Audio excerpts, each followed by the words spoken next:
जैसे 1932 खतियान जो अभी सरकार में ले आई, तब भी आप क्यों लड़ाई लड़ रहे हैं? सबसे पहला बात, तुम कौन क्लास में है? छठा में है। तुम पढ़ाई इसलिए न कर रहा है बाबू की बड़ा होकर नौकरी करेगा। तो 1932 का खतियान का मतलब है कि उसके आधार पर एक नियोजन नीति बनेगा। नियोजन नीति का मतलब जैसे नौकरी में फॉर्म भरता है ना, तो उसी को नियोजन कहते हैं। तो नियोजन एक पॉलिसी बनता है।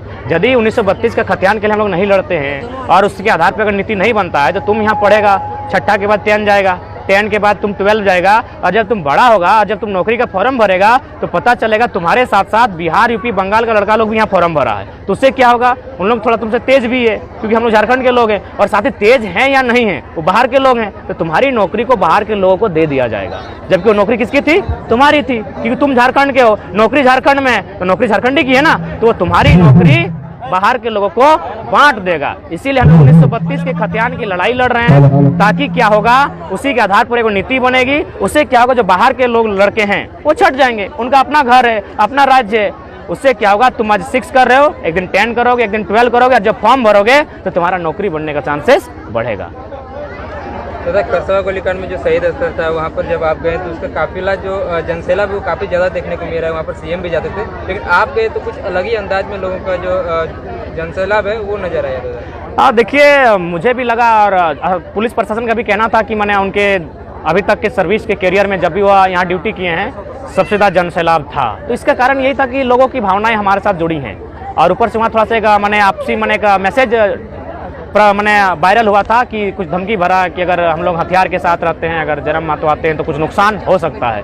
तो इसीलिए लोगों की भावनाएं और जुड़ी थी, और काफ़ी संख्या में लोग पहुंचे थे, और निश्चय मुझे लगता है अब तक के इतिहास का सबसे रिकॉर्ड तोड़ जनसैलाब उस दिन था। तो हम लोग एक तरह से श्रद्धांजलि के लिए गए थे, और श्रद्धांजलि में कोई राजनीति नहीं होनी चाहिए, लेकिन पता नहीं लोग क्यों इस तरह मानसिकता रखे थे जो इस तरह का वार्निंग कर रहे थे।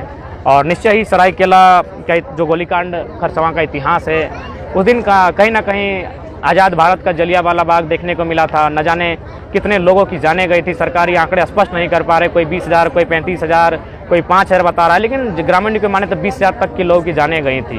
तो कहीं ना कहीं उसका आधार यही था कि हमारी अलग पहचान है।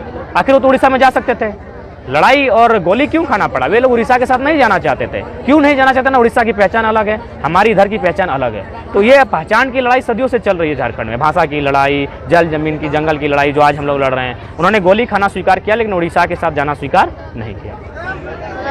आप जैसे आंदोलन कर रहे हैं, हमें भी आंदोलन करना चाहिए या पढ़ाई करना चाहिए? देखिए, सवाल तो बहुत बड़ा है, लेकिन तुम अभी 6ठी क्लास में हो, इसलिए तुम्हें फिलहाल पढ़ना है। बाकी तुम इंटेलेक्चुअल सपोर्ट कर सकते हो।